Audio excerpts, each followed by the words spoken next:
Hello, everybody, and welcome to another episode of Burning Migraine Questions. I am Ziv Peled. I'm a plastic and peripheral nerve as well as a headache surgeon, specializing in a lot of peripheral nerve procedures, especially those involving the treatment of chronic headaches such as migraines.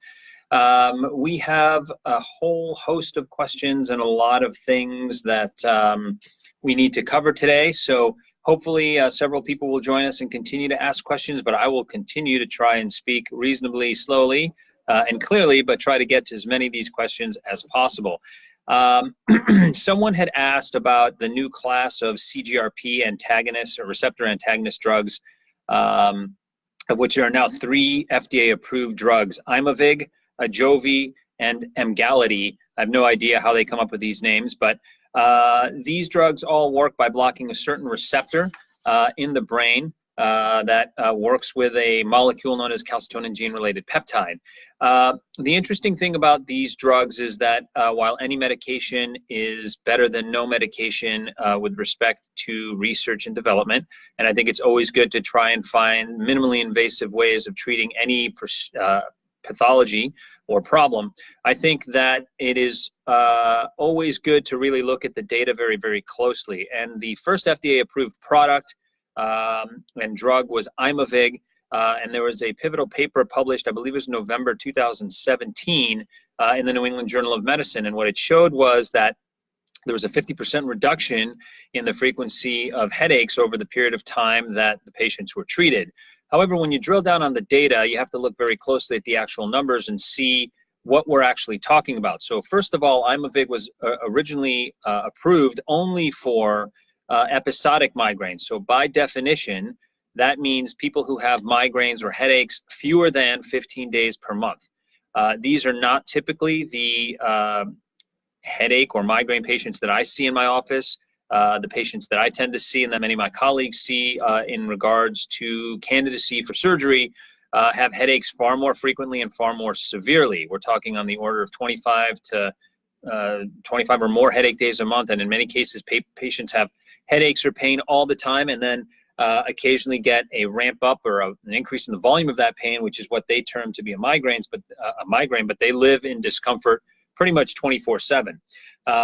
So the first thing is that this new class of drug was actually intended to treat predominantly episodic migraines. The second thing is, if you look at the numbers within that study, the patients that were enrolled actually had only, on average, approximately 8 headache days a month. So again, a very different patient population than the ones we tend to see in evaluation for headache surgery, where they have 30 headache days a month, for example. And then again, when you look at the numbers, the number of headache patients who were treated with Aimovig at the follow-up time points had a 50% reduction in their headache frequency. In other words, they had on average 4 headache days a month, which was really nice. However, when you look and compare those patients to the placebo group who were treated with, let's say, saline as the injection, okay, they actually had 2 fewer headache days a month and as compared with when they started. And so when you look at the actual numbers, if you look at the numbers themselves, my reading of that pivotal trial showed that if you have episodic migraines and on average you had 8 headache days per month, you had approximately 2 fewer headache days per month as compared when you were treated with a drug as compared to when you were treated with placebo or saline. And so if I were sitting in front of a patient and saying, hey, if we take this drug, which is estimated to cost somewhere between $6,000 to $7,000 a year, you need an injection every month, and you're going to have to do this in perpetuity, you basically may have 2 fewer headache days a month or so compared with if we were to just treat you with saline. And so it seems to be a promising drug, but I don't know that we've quite figured out exactly which patient population to use it in. And in subsequent trials, and I believe it was called the Liberty 3B trial, which was a phase 3 clinical trial where they looked at the use of Aimovig in patients with a greater headache burden, meaning those who had failed more than, I believe it was either 2 or 4 classes of drugs, and again had episodic migraines. the number of patients that actually responded to the drug was on the order of 33%. And the take-home message for me from that trial, when compared with that initial New England Journal trial, is that the greater the headache burden, the less effective these drugs tend to be. Now, I think it's always reasonable to try a medication, and in most cases, the worst thing that happens is it doesn't work. Every once in a while, you have side effects, and generally speaking, most of these side effects are reversible. So is it reasonable to continue to try and push the envelope with regard to whom we use these medications for? Yes. Under the guidance of a good headache practitioner such as a neurologist, I think that's totally appropriate. However, my reading of these trials is such that it does not really seem to be the aha moment, holy grail of medicines that we have hoped it would be. In addition, there are also several caveats to use of this drug. The primary demographic of people who suffer from chronic migraines, let's just say, forget occipital or trigeminal neuralgia, are females by the age or between the ages of 25 and 55. Well, these set of drugs are actually vasoactive. That means they affect the blood flow in certain areas of the brain in this case. That's a relevant issue because they don't just affect blood flow to the brain, they affect blood flow to other blood vessels. And so what we don't know long-term is what is the cardiovascular risk to these patients if they are on these drugs for many, many years. Are they at increased risk for heart attacks? Are they at increased risk for stroke? Perhaps they're at decreased risk for all of these problems. What if you're a pregnant female?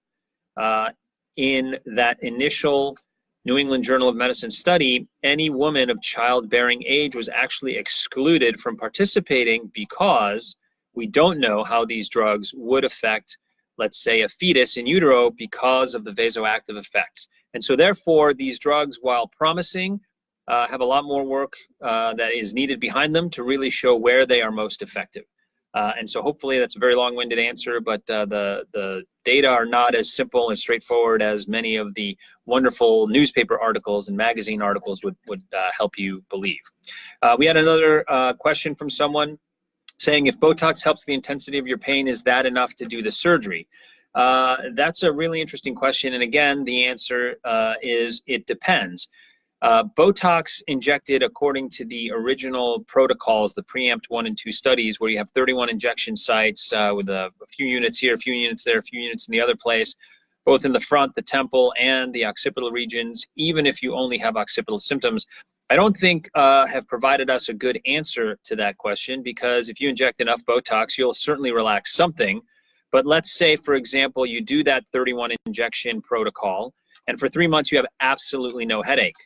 My question to that practitioner who's giving those injections, as well as the patient, is, okay, which of those 31 injections was responsible for that wonderful result?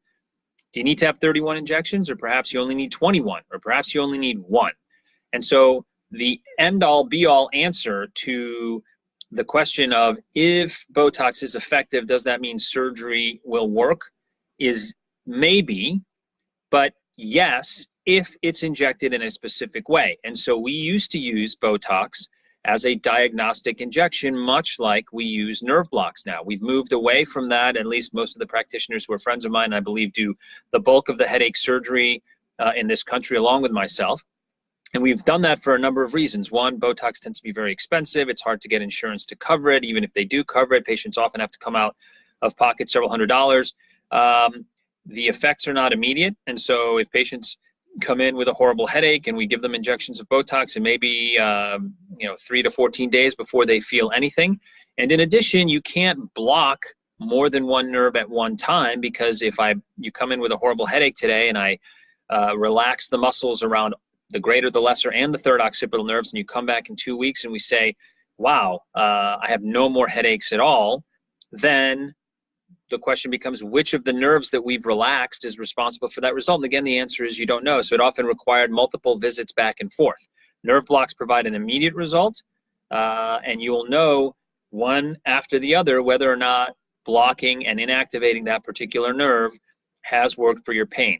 So when all is said and done, the primary place in which Botox would work in determining whether someone is a candidate for surgery is if they have a single nerve perhaps one on either side, that is potentially responsible for their headaches. If you focally inject Botox around the muscles that are compressing that nerve, and therefore just relax these muscles and the rest of the muscle can work fine, therefore that nerve is no longer pinched by that muscle because these fibers are relaxed while the rest of the muscle works, because again, if you're talking about occipital neuralgia, have to be able to hold your head up. And if relaxing those particular muscle fibers around those specific nerves works, that would mean that you're a candidate for surgery based upon that alone. But we can do that much more easily, much more quickly, albeit with a shorter acting result with nerve blocks. So again, hopefully that is helpful there. There was a question about, is it possible that nerves can grow back together? I suppose anything is possible. You can win the lottery too, but basically the people who do enough of these operations and who do them well, if they have to transect a nerve, they often, as I do, number one, take the proximal nerve end, that's the upstream nerve end that's still attached to the spinal cord and brain, and they tuck it deep, deep, deep under the muscle. You'll then take that downstream nerve end that's maybe going to the skin in the occipital area and causing pain, and now is going to be resulting in numbness, and you take that nerve end and move that very far away. And so is it possible that this nerve could pop out of the muscle and this nerve could come out of the tissues that you embedded in, and that they could grow back together? Again, anything is theoretically possible. However, it's extremely, extremely unlikely. And we say that because any of us that do enough nerve surgery and on occasion have to reconstruct nerves, because, for example, if you've injured a critical nerve in the forearm, like the median nerve, that is responsible for a lot of hand function as well as sensation, and you try to reconstruct those, sometimes even when you directly repair that nerve with any number of techniques, even then, depending on the severity of the injury and what other medical issues the patient has going on, even then sometimes the nerves don't work well. So the idea that you can have a nerve that you transect, move apart, somehow hook back up together and start malfunctioning is extremely unlikely. So when people typically have pain post-procedure, it's any number of possibilities, which is unlikely to be that the nerve's grown back together. One, I saw a patient today, for example, who had surgery with me initially in 2011, was doing great, back to her life, riding her horses, but then was involved in a motor vehicle accident in Paris approximately a year and a half ago, and approximately 8 months ago then fell off her horse again and struck the back of her head. So the greater occipital nerve that had remained in place and was functioning well was re-traumatized. There was another traction or stretch injury on that nerve, and she began to experience pain again. When we blocked that nerve, her pain essentially went completely away. And so now the question is there a way to save that nerve, or is there a need to cut that nerve and bury it in the muscle because it's too injured? So the main reason patients have pain after surgery is re-trauma of the nerve. It's certainly possible that excessive scar tissue has grown, and therefore when you put the nerve, if you reoperate on that nerve, the question is, well, why won't the same scar tissue form again?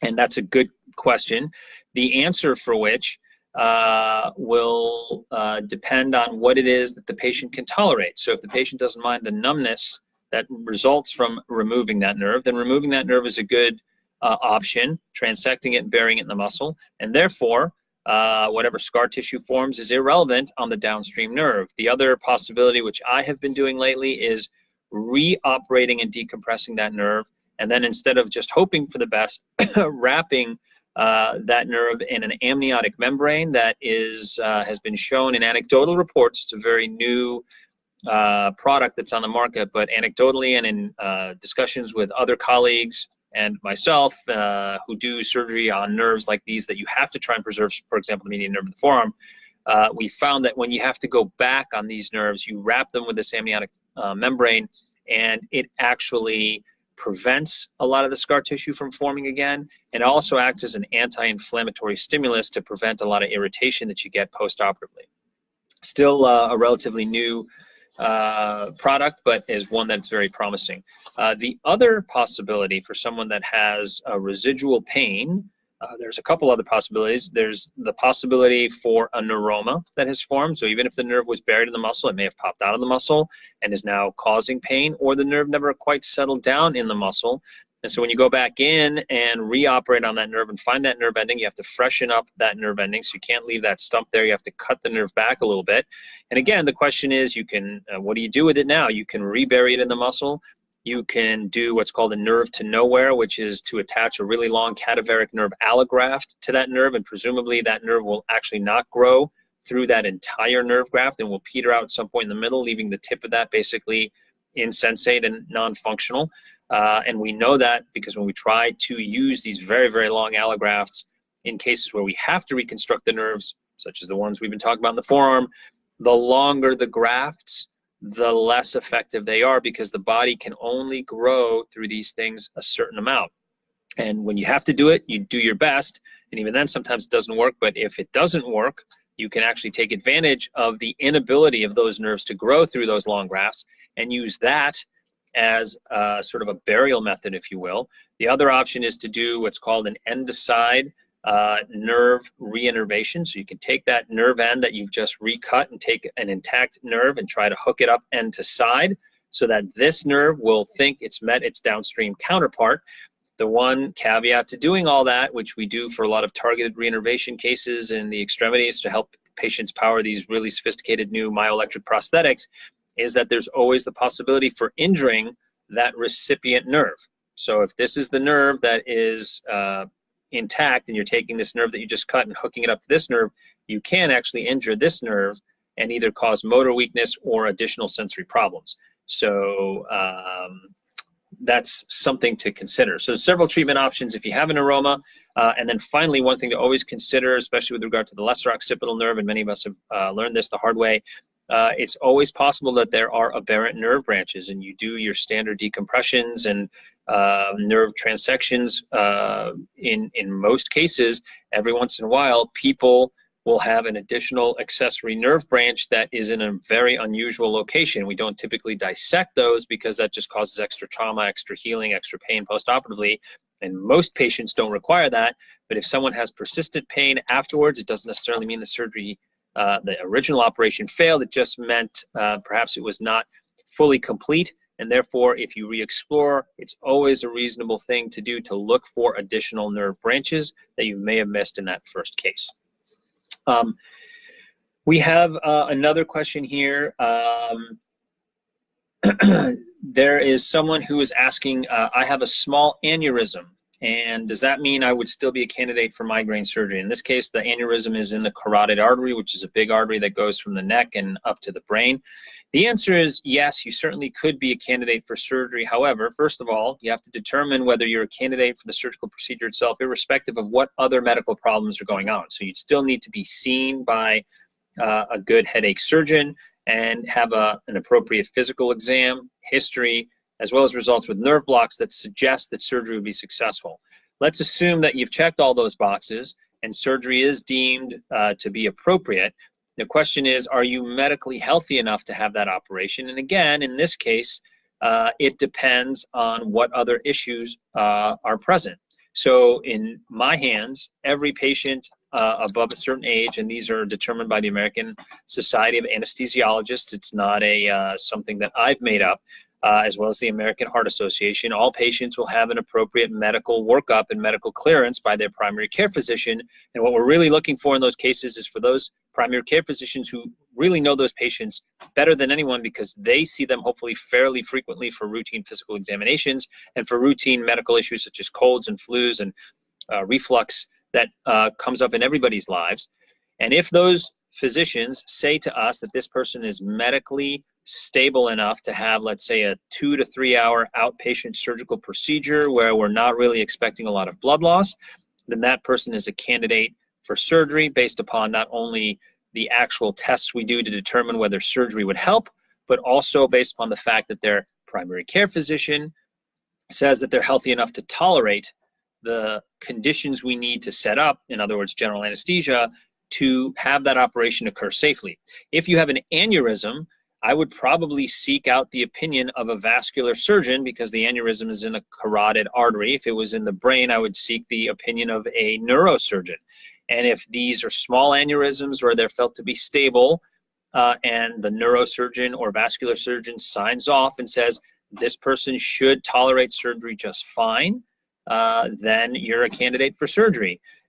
If they say, no, these things should be addressed before, maybe the aneurysm in the brain needs to be clipped or obliterated, maybe the carotid artery needs to have an operation on it first, and the patient needs to recover from that first, then that is done first before we entertain any surgery. That being said, in most of these cases, you can determine candidacy for surgery itself, meaning good history, physical exam, and nerve blocks, before you do any actual operations and while all these other problems are being worked up.